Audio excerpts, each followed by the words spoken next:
uma alegria mesmo estar aqui entre os irmãos, e eu fiz questão que minha esposa também estivesse, a Vânia, porque o casamento é mais ou menos assim. Não sei se acontece com você, mas a gente vai ficando extremamente dependente do nosso cônjuge, né? E quando o nosso cônjuge está com a gente sente mais segurança. E eu vinha falando para ela no avião, né, como é bom estar com a minha esposa aqui. Mas é muito bom mesmo, é bom mesmo. Apesar de não ter almoçado, de ter...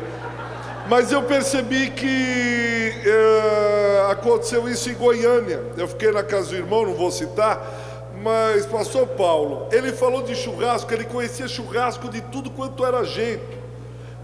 Televisão, mas ele não me ofereceu nem um pé de frango para eu morder. Nem um pé de frango. Isso machucou, magoou. Eu falei para ele, eu já fiz 3 sessões de cura interior, e aquela mágoa, né? E eu na casa dele, eu disse, bom, ele é um dos maiores conhecedores de churrasco que eu já ouvi falar. Ele conhecia tudo. Eu não conhecia aquele Red Angu, é isso mesmo? Red Angu, como? Angus, não fala, senão você vai, todo mundo vai saber que é você. Angus, ele falou, olha, o Angus se prepara assim. Eu nem sei que negócio chique é esse. E ele falando, mas nem um pé de frango para morder, mas tudo bem. Eu estou tratando isso com o meu psicólogo e vai passar, essa mágoa vai passar. E desde que nós nos conhecemos, ou eu conheci o pastor Paulo, e a gente veio conversando, falando, namorando. Eu sou pastor de uma igreja lá em São Paulo, que eu e minha esposa começamos há 15 anos atrás. Nós sempre tivemos envolvidos na área da educação. Eu conheci a minha esposa Vânia, ela foi minha professora de missiologia. Ela era, na época, usava essa expressão, hoje não usa mais, mas era chefe da cadeira de missões. Ela foi minha professora, e de lá, eu desde criança fui apaixonado por professoras. Eu lembro de pequeno, eu fui apaixonado pela professora de inglês, fui apaixonado depois pela professora de matemática, e mal sabia eu que lá na frente casei com a minha professora de missões. E nós temos já 15 anos, o ano passado fizemos 15 anos de uma igreja que nós não sabíamos, né, que ia ser uma igreja, mas algumas pessoas que a gente discipulava, acompanhava, foram se achegando a gente e estavam lá no apartamento. Depois ela era reitora do seminário, nós levamos a igreja lá para o seminário, ficamos um tempo com a igreja lá, 1 ano e pouco, e Deus foi acrescentando pessoas, até que nós alugamos um salão e começamos.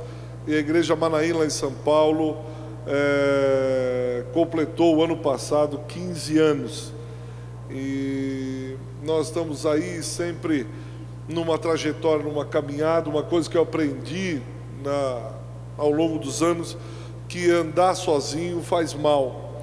Andar sozinho é correr riscos. Não prestar contas a ninguém é suicídio. Se você não presta contas a ninguém, você está num território movediço. E desde cedo a gente foi aprendendo a prestar contas, a andar com pessoas. E aí eu conversei lá em Goiânia com o pastor Paulo, disse, pastor Paulo, como é que é o sal da terra, etc. E nós iniciamos um namoro. E estamos muito ansiosos pelo casamento. E foi uma das razões por eu trazer minha esposa para que ela conhecesse, nós fomos conhecidos, fomos hoje no UAI, lá em São Jorge, é isso? No UAI, lá em São Jorge, fomos também a uma creche, a escola agora, né, lá que o Chico toma conta, é o responsável lá, e é muito interessante mesmo. E pedi lá ao conselho da igreja que estivesse orando também por esse momento que nós estamos tendo aqui. Então é com muita expectativa e discernimento, estamos muito sensíveis àquilo que Deus tem a compartilhar, a falar, a realizar na nossa vida, em nome de Jesus. Muito bem, uma breve apresentação. Eu queria que você abrisse sua Bíblia em Gênesis capítulo 12.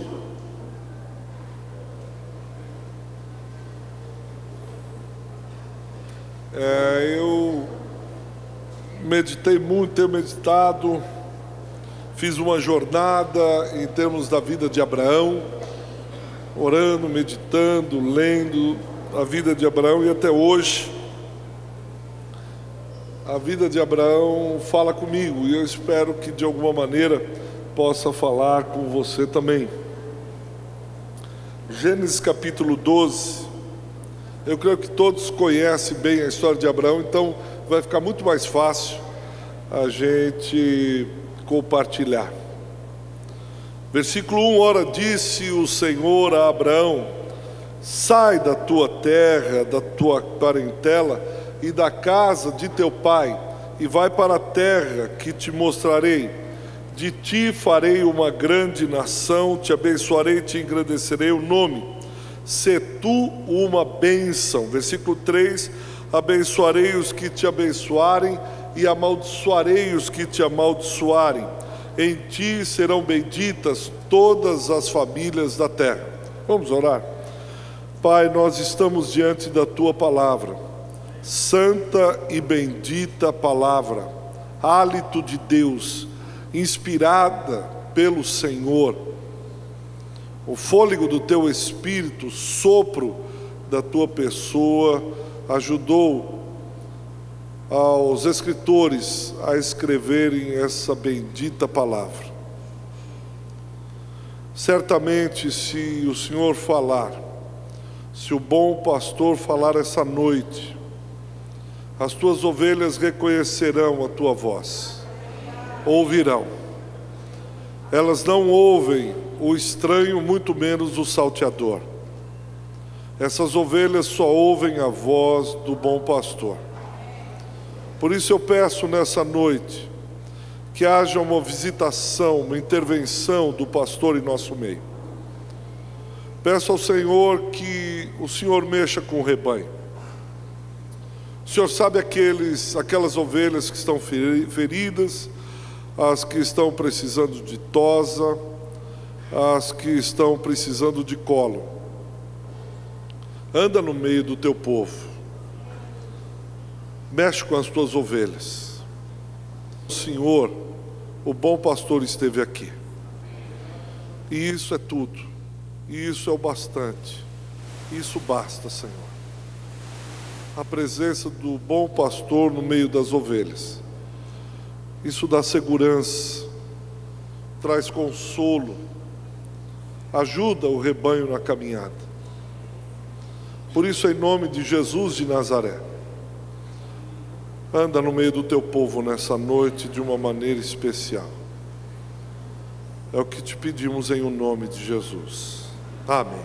Amém. Abraão é convidado a uma peregrinação, Abraão é convidado à caminhada. Eu li certa vez um livro dizendo: caminhante, não há caminho pronto, caminhante, o caminho se faz ao caminhar. E eu tenho percebido ao longo desses anos que a caminhada, ela não está pronta. Dificilmente nós temos diretrizes claras, caminhos prontos em que a gente põe o pé, pega um mapa e sai andando. Isso tem muito a ver com a história do patriarca errante, desse peregrino, Abraão. Deus diz a Abraão: Abraão, sai da tua terra, sai da tua casa, sai do meio da tua parentela e vai para a terra que te mostrarei.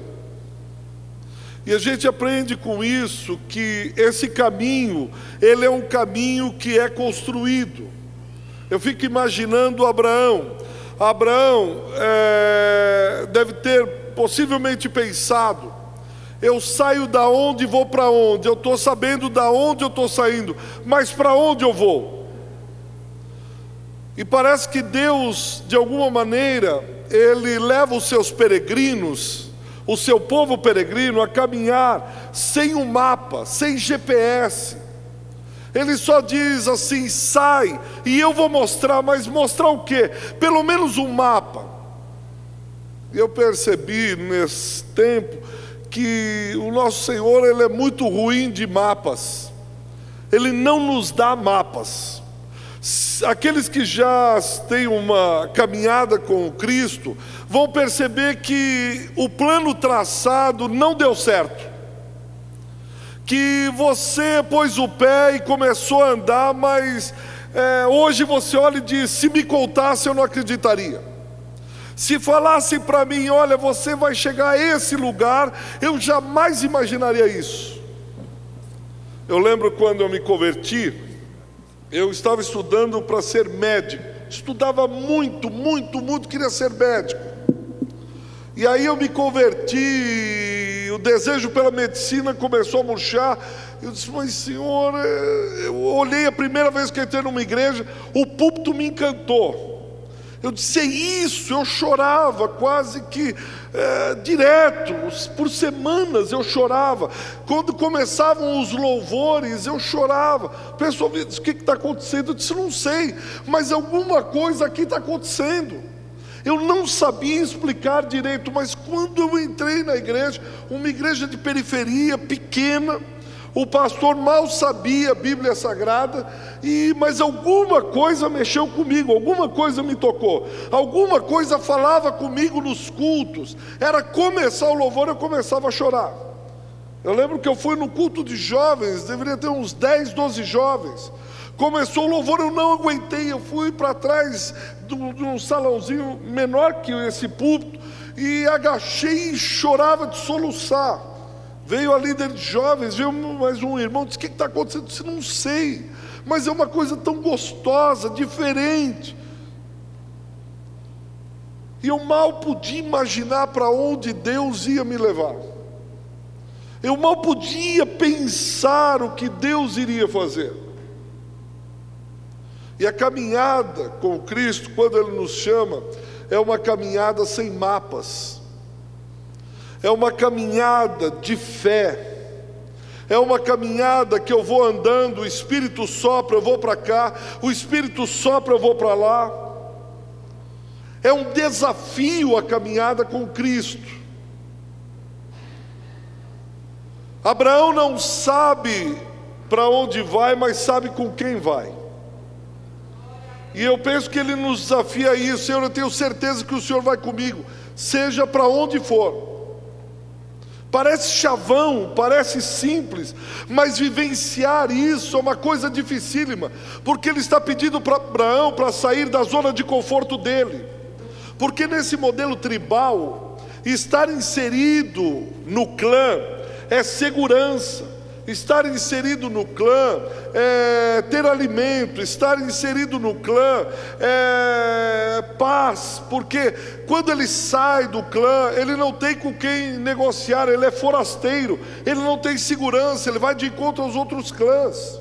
E isso significa pôr a família em risco. E Deus diz para ele: sai da tua zona de conforto e vai para onde eu te mostrarei. Como é terrível sair da nossa zona de conforto, como a gente briga para ter o controle em nossas mãos.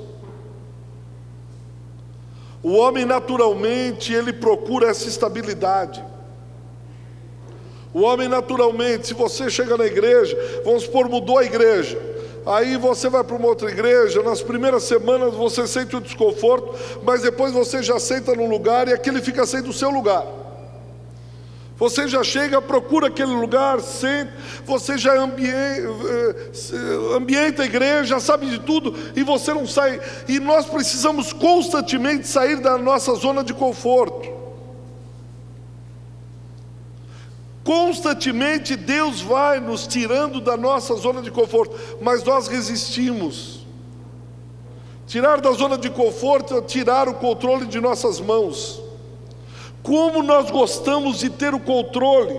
A nossa planilha em Excel todinha ali, bem elaborada, eu sei quanto entra, quanto sai.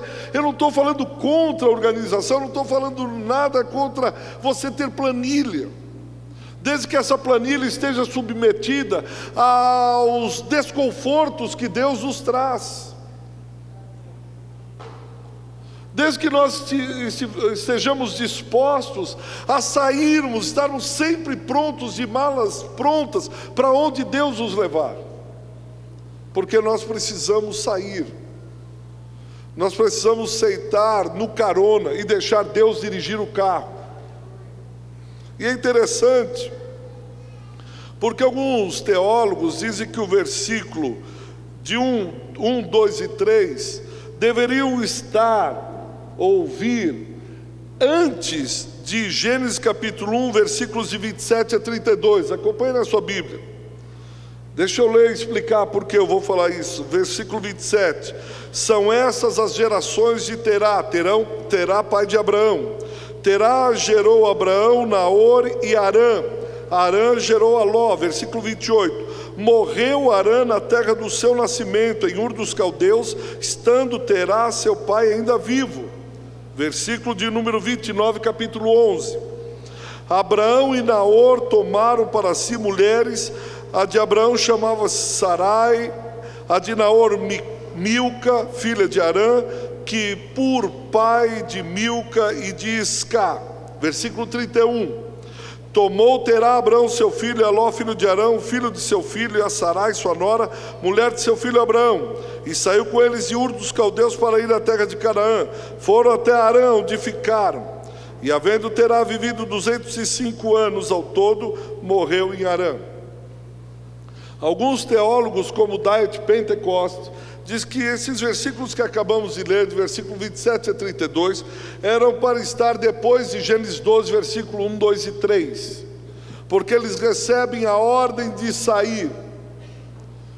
Mas Terá, pai de Abraão, diz que ele sai com os seus 3 filhos, Abraão, Naor e Harã. Mas o versículo 28 diz que há uma tragédia. Terá, filho de Naor, Harã, filho de Terá, morre. Ele morre antes que o seu pai. O curso natural é que os filhos enterrem os pais. Mas a caminhada, na trajetória dos peregrinos, ocorrem tragédias, as quais nós não entendemos e também não sabemos. É uma caminhada de fé. E Terá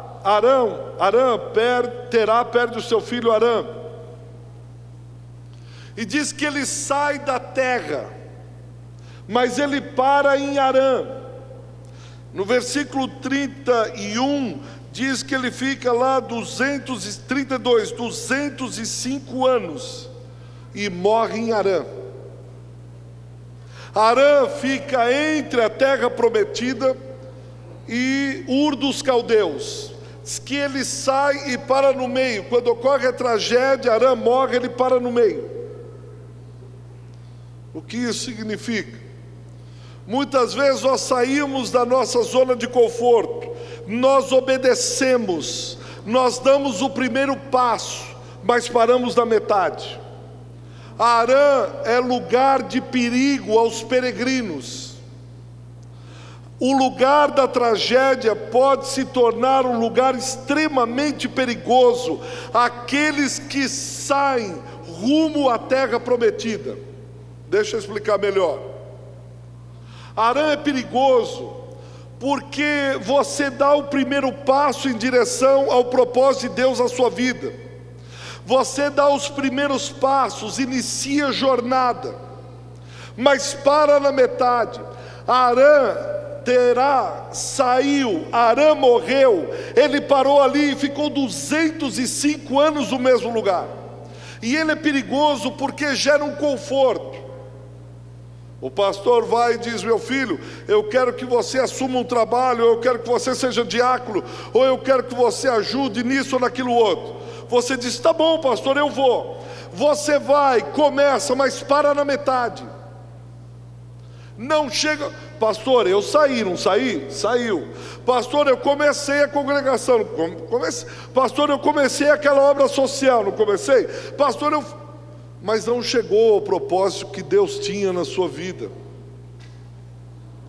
quantas obras inacabadas, quantas obras pararam em Harã, quantas obras começaram, mas não terminaram, quantas obras estão por acabar, quantos propósitos não chegam ao seu final.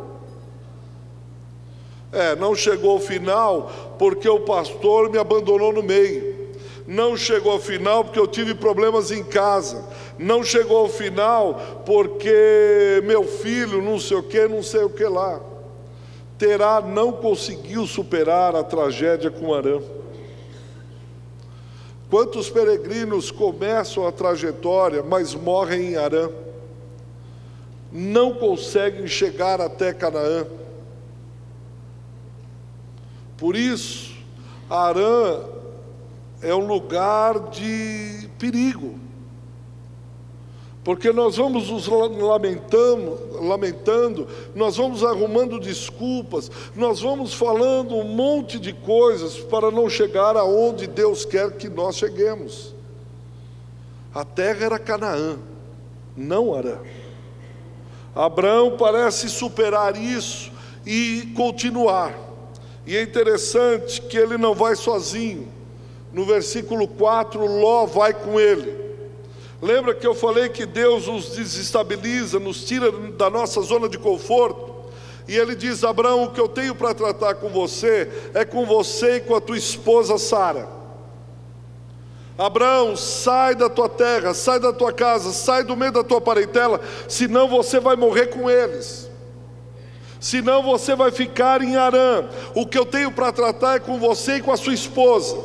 Ele sai, mas ele leva Ló, seu sobrinho, filho de Harã. E às vezes há algumas coisas que Deus nos pede e que nós temos boas justificativas, inclusive usando da misericórdia, para fazer aquilo que Deus disse para não fazer. Deus disse para sair somente ele e sua esposa, mas ele olha para Ló e diz: mas Deus, Ló é meu sobrinho, ele é órfão, por que não levá-lo? O senhor acha que eu vou deixá-lo aqui morrer sozinho? O senhor acha que eu vou deixá-lo amigo? Ele não tem pai, como ele vai ficar? E nós vamos usando justificativas de misericórdia para de alguma maneira fazer aquilo que a gente quer e não aquilo que o Deus da caminhada diz para que fizéssemos.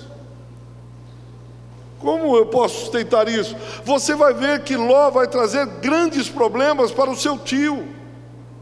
O que Deus queria tratar, ia tratar com Abraão e com Sara.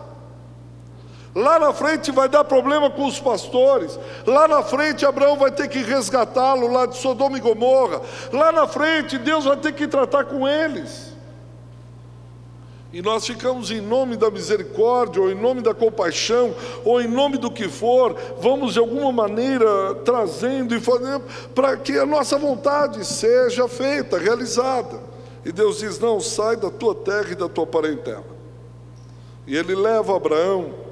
E no versículo 7, o Senhor, há uma teofania aqui. Apareceu o Senhor a Abraão e lhe disse: darei a tua descendência a essa terra. E diz o versículo: ali edificou Abraão um altar ao Senhor. Eu falei isso no último encontro em Goiânia. Abraão começa aqui a sua jornada, e assim que ele tem uma aparição do Senhor, uma teofania, uma aparição de Deus, ele constrói um altar. O que é um altar para o peregrino? O altar é o lugar, representa o lugar da presença de Deus. O altar representa aquele lugar onde Deus falou conosco. Representa o lugar onde Deus, a primeira vez, nos deu uma direção clara de alguma coisa, e nós marcamos aquele lugar, marcamos aquela experiência, marcamos aquela situação. Altar é lugar de intimidade, altar é lugar de aparição de Deus. Altar é lugar onde Deus fala com o seu povo. Altar é lugar onde nós temos a nossa intimidade totalmente aberta com o Senhor. No versículo 8: passando dali para o monte oriente de Betel, armou sua tenda, ficando Betel ao ocidente e Ai ao oriente. Ali edificou Abraão um altar ao Senhor e invocou o nome do Senhor. Na sua jornada, no seu início, Abraão é um construtor de altares. Ele é um homem onde ele cultua o seu relacionamento e a sua intimidade com Deus. Abraão, assim como os peregrinos, são construtores de altares. São aqueles que têm intimidade com o Deus que é pessoal. Os peregrinos, a sua característica é essa intimidade com um Deus que os chamou. Mas conforme o tempo passa, vem também mais uma tragédia na vida de Abraão. Versículo 9, diz que ele vai em direção ao Neguebe. A gente não sabe por que ele está indo em direção ao Neguebe. E no versículo 10, há alguma coisa que ocorre e também nós não sabemos por que ocorre. Há um judeu, rabino, que ele escreveu um livro, Por que coisas ruins acontecem a pessoas boas. Harold Kushner. Ele escreve esse livro quando ele perde o seu filho, o seu primogênito. Aquele filho que ele vai passar toda a sua herança, todo o seu patrimônio cultural, religioso. Ele perde o seu filho. Por que coisas ruins acontecem a pessoas boas? Por que a fome naquele lugar? Versículo 10 diz que começa a ter fome. Por que a fome naquele momento? Você já se perguntou por que isso aconteceu na minha vida? Por que aquilo acontece? Por que isso repentinamente? Por que isso não deu certo? Por que aquilo lá foi para aquele lugar? Por que aquela pessoa me fez isso? Eu já perguntei várias e várias vezes. Várias e várias vezes a fome já se abateu na minha vida. A tragédia. E eu não tinha explicações. E até hoje eu não as tenho. Há coisas que aconteceram na minha vida que eu não sei explicar. E eu não sei se Deus tem interesse em me explicar. E eu não sei se Ele vai me explicar. Eu não sei se Ele vai me dizer o porquê. Simplesmente aconteceram. Por várias vezes chorando eu perguntei: Deus, aonde eu tropecei para que eu caísse? Deus, mas o que eu fiz de errado? Pelo amor de Deus, me acusa. Me acuso, onde eu errei? E ele silenciou, ele não falou nada. E até hoje eu não sei porquê. Talvez algum dia ele explique, como aconteceu com José. Por que aquela sequência de tragédias, de traições, de vergonha na vida de José? O que ele fez de errado? Ele foi visitar os irmãos do campo, mas os seus irmãos tinham inveja dele, e ele vai saber por quê. Por que ele foi vendido pelos seus irmãos? Por que a mulher de Potifar fez o que fez? Por que agora ele é escravo, ele está lá na prisão? Por quê? Por quê? Por quê? Meu irmão, minha irmã, nós vamos ter tantos porquês. Por que fome na terra? Sei lá. Mas que no versículo 10 mesmo, Abraão vai para o Egito para aí ficar, porquanto era grande a fome na terra. Olhando de fora o texto fica fácil: Abraão, você vai para o Egito, mas que loucura. A gente sabe o que significa o Egito, mas era a coisa mais lógica de se fazer. Humanamente pensando era isso, porque o Egito teria trabalho, o Egito tem comida, o Egito é o lugar certo para ir, humanamente falando. Mas quando Deus chama os seus, vocaciona os seus, tem um projeto, um propósito para os seus, nem sempre as coisas humanas, lógicas, certas, é o melhor a se fazer. porque é uma caminhada de fé, muitas vezes ilógica, não faz o menor sentido o que Deus pede para nós. Abraão, Deus disse para você ir para Canaã, por que você vai descer para o Egito? Ele teria razões óbvias e lógicas. Meu amigo, eu tenho uma família para sustentar, eu não sou irresponsável. A fome na terra, o melhor lugar para se ir é lá o Egito, porque lá tem trabalho, lá tem comida, e eu não sou um homem irresponsável que vou deixar minha família, Sara e Ló, passarem necessidades. Está certo, é lógico, mas nem sempre a lógica humana é a lógica divina. Meu irmão, minha irmã, você vai se deparar nessa caminhada com coisas que você diz, se eu contar para alguém, vão dizer que eu sou doido. Quando Daniel Berg e Gunnar Wingren estão numa reunião de oração nos Estados Unidos, e vem uma palavra profética e diz para que eles deveriam ir para o Pará. Eles chegam sem falar uma palavra de português em 1911, em Belém do Pará. Você sabe o que é o Belém do Pará em 1911? Se você já foi para lá, você sabe do que eu estou falando. É totalmente ilógico, irresponsável. Hoje a Assembleia de Deus são quase 16 milhões de fiéis, porque esses dois homens não pensaram segundo a lógica humana. Abraão desce para o Egito, e diz que ele desce para ali ficar. Há uma tentação tão grande dos peregrinos, de pararem a jornada, de pararem a caminhada.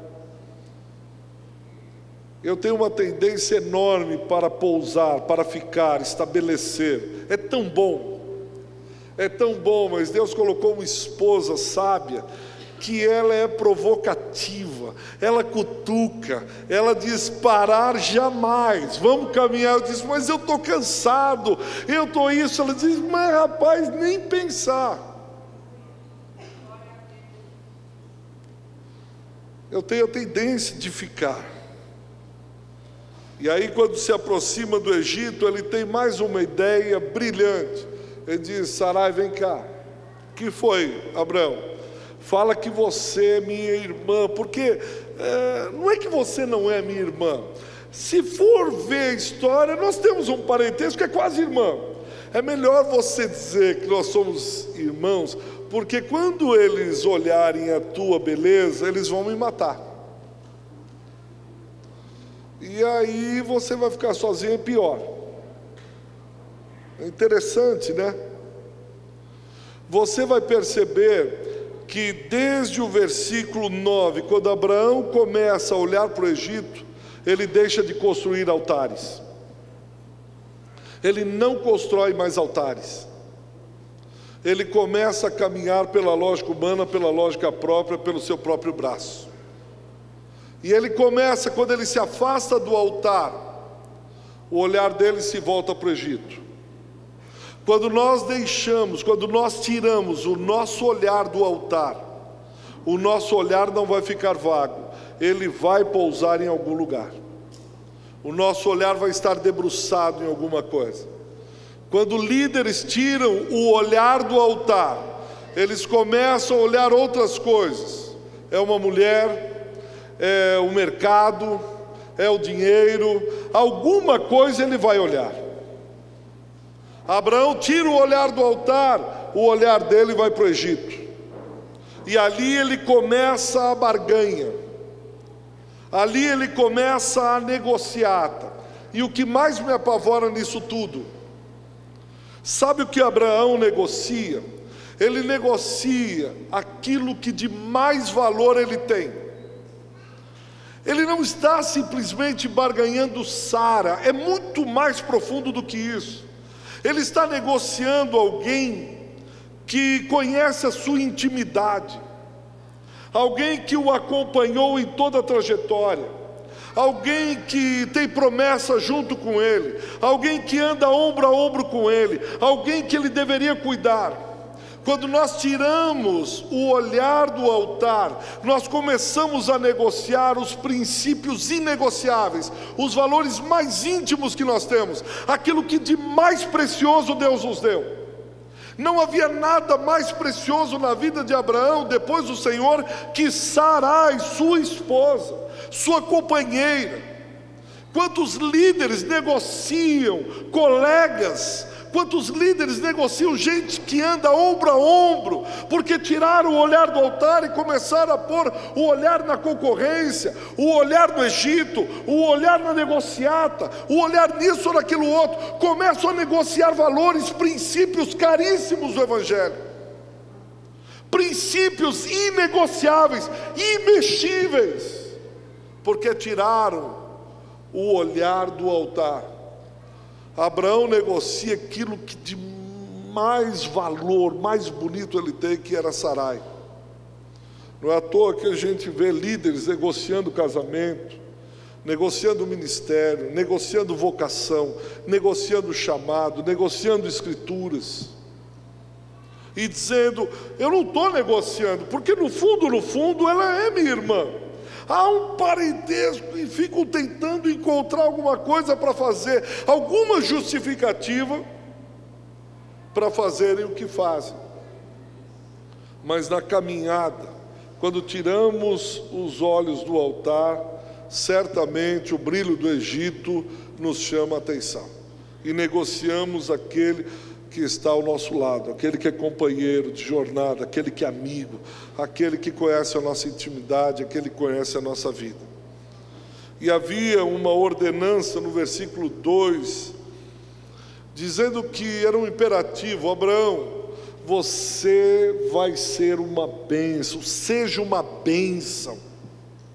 E quando ele vai para o Egito, ele se torna uma maldição. No versículo 18, Deus incomoda Faraó através de um sonho, e ele chama Abraão e diz no versículo 18: rapaz, você é doido, o que é que você me fez?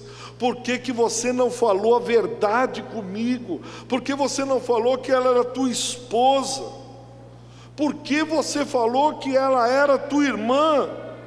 Eu quase a tomei por mulher, no versículo 19. Toma aqui, Sarai, e sai da minha terra, porque você se tornou maldição no meio do meu povo. Aqueles que são chamados para serem uma bênção, quando deixam de ser uma bênção, eles se tornam em maldição. Não há coluna do meio para os peregrinos de Jesus.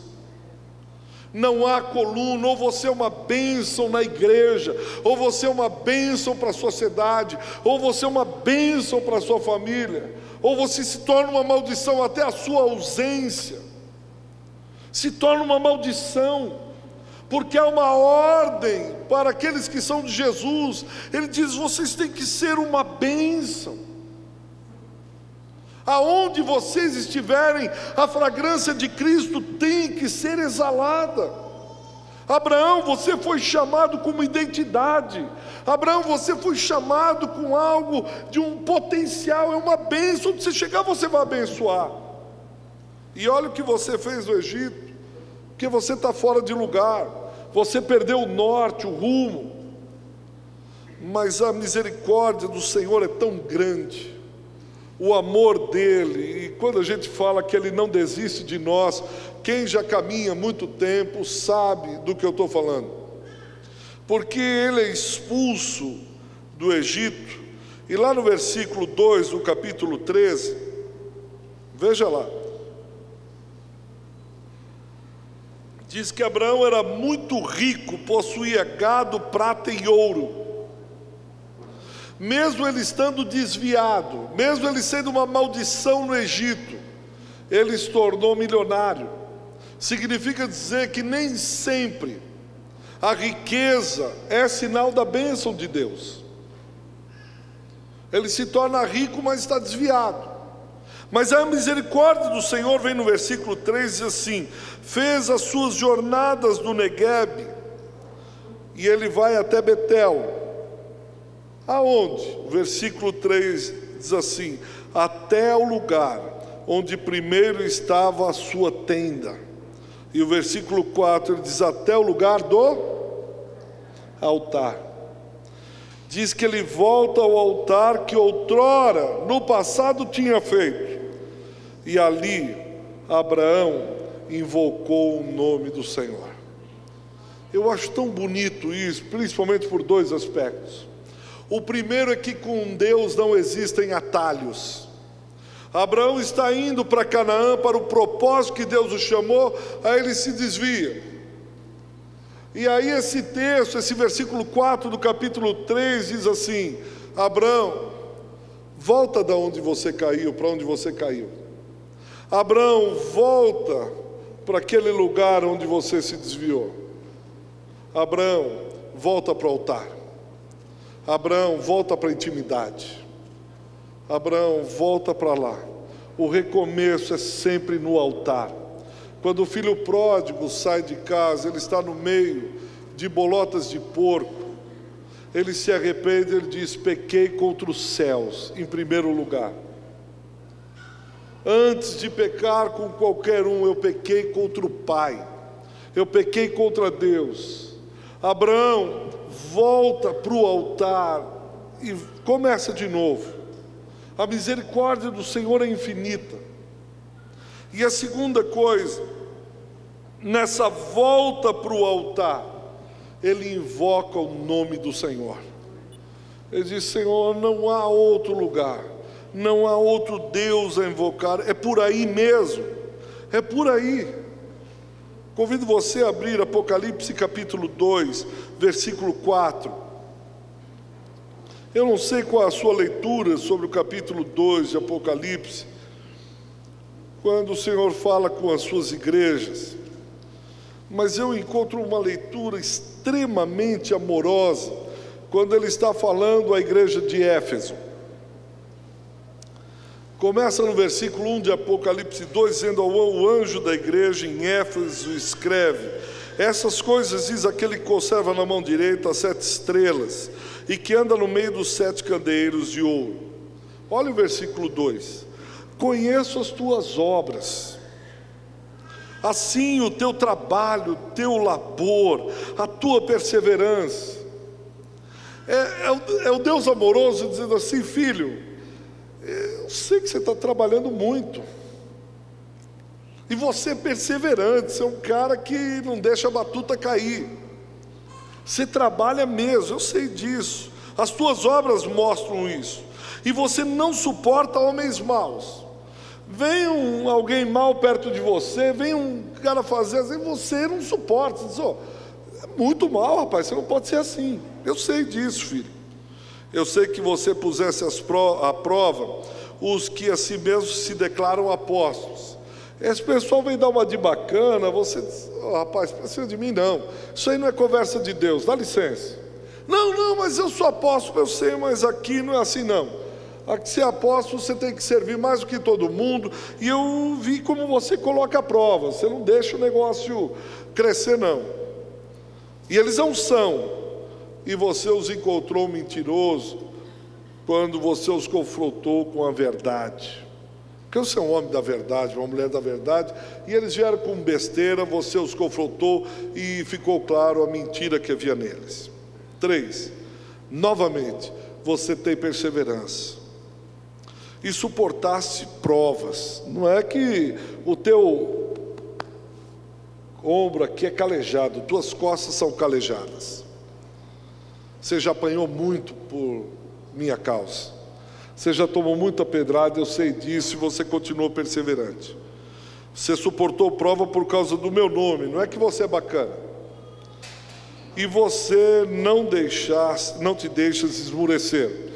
Não é que você chega e diz: estou cansado, não aguento mais, sente e diz: chega. Não, você é um cabra bom mesmo. E aí o 4: eu tenho, porém, contra ti só uma coisa, filhão, querido, amado, é que você abandonou o altar, a intimidade, o primeiro amor. O teu ministério se tornou um ministério de olhos enxutos. Você não chora mais no meu altar. as canções já não mexem com o teu coração. As minhas coisas já não impactam tanto quanto impactavam antes, e isso para mim é terrível. Por isso que eu falo para você, por isso que eu estou te provocando. Volta à peregrinação, volta ao altar, volta ao primeiro amor, porque eu estou morrendo de saudades. Eu estou morrendo. Você é trabalhador, você é perseverante, você é de briga, você não se deixa esmurecer. Eu conheço as tuas obras, a tua igreja, o teu ministério, a tua vida. Está tudo certo, eu não estou aqui te batendo, te pisando, não é nada disso. E eu quero terminar como eu comecei. Às vezes eu tenho que voltar ao altar, às vezes não, quase sempre. E lembrar daquele momento que Deus me chamou, do primeiro altar que eu construí na presença dEle, que eu chorava sem que precisasse ter um grande louvor. Eu servi um tempo no Senhor, o Senhor como missionário no Amazonas, entre os ribeirinhos. A gente estava sozinho, não tinha nada para tocar, o que eu tinha era shorts, rede, para comer tinha que pescar. E eu lembro que alguém lá trouxe um violão, mas não tinha corda. Aí o ribeirinho tinha fio de nylon, e nossa, a gente colocou, deu a linha lá, acho que 2 ou 3 fios, cordas, supostas cordas, a gente afinava um pouco mais. Que alegria, que alegria, que alegria. 3 fios de nylon no violão. Pronto, aqui é a Batista da Lagoinha, diante do trono. Tal. 3 fios de nylon naquele violão, todo torto, porque ficava no sol. Você imagina, não pegava mais afinação, o traste. E às vezes a gente fica diante de uma super banda, todo mundo afinado, uau, uau, uau, e a gente olha e diz, bonzinho. E eu penso que Deus está sempre chamando a gente para isso. Ele nos chamou para Ele, para a sua intimidade, para o seu relacionamento. Olha, filho, eu tenho porém contra ti só que abandonou o primeiro amor, abandonou o altar. Eu queria orar com os irmãos agora, pedindo a Deus que jamais nós tirássemos os olhos do altar, que as tragédias da vida não façam com que a gente pare em Harã,